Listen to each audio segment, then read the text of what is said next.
Welcome to Top Stories Today. Please subscribe and check notification box to get all breaking news alert. It's happening. U.S. military mobilizing now after it was found in the Gulf of Mexico overnight. The Russians are not quite done yet, it seems. Russian spy ships are now again sailing uncomfortably close to American waters.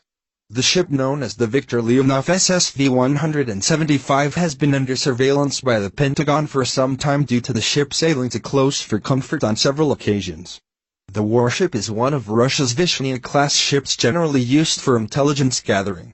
Now the ship has appeared again, docking at the port of Havana on Friday. Photos taken by CNN's Havana correspondent, Patrick Utman, show the ship sailing past an American cruise ship as it made its way into the harbor. According to the Washington Free Beacon, the Russian ship was previously seen leaving Trinidad and Tobago for destinations unknown back in mid-January. Just a few days later, the ship was spotted 70 miles off the coast of Delaware and roughly 100 miles off the coast of Virginia, heading north at 10 knots according to Pentagon officials. The location was still considered to be international waters as the U.S. territory line is only 12 nautical miles off the coast. The same vessel has made multiple trips to Cuba in recent years in addition to a trip up and down the eastern seaboard of the United States last year. On previous occasions, the Russian spy ship has docked in Cuba to load supplies. In January 2015, it arrived unannounced the day before the arrival of a U.S. delegation led by Roberta Jacobson, then the Assistant Secretary of State for the Western Hemisphere, who was in charge of negotiations for the reopening of the U.S. Embassy in Havana.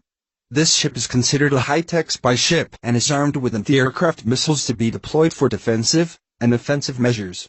Yet there are no U.S. Navy aircraft carriers nearby. The ship has proved troublesome for the U.S. Navy, whose flagship aircraft carrier, the USS Gerald R. Ford, broke down while being tailed. The USS Eisenhower, an aircraft carrier, is currently off the coast of Florida doing carrier qualifications, with young pilots making their first landings.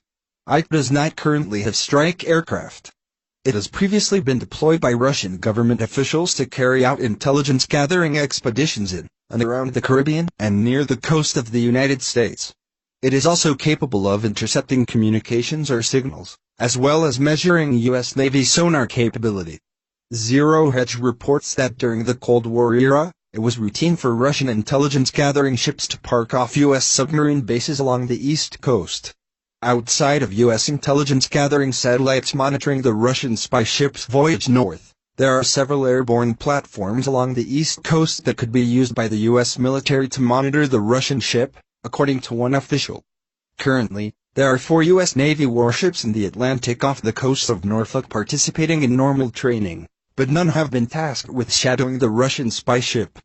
Pentagon spokesman Captain Jeff Davis said in 2017 there's been a lot made of this Russian ship, the Viktor Leonov, reported to be off the east coast of the U.S. It's not something we've seen where they've entered U.S. territorial waters, and as such it's lawful and very similar to operations we do in places around the world. Yet others are not so sure there is nothing to worry about.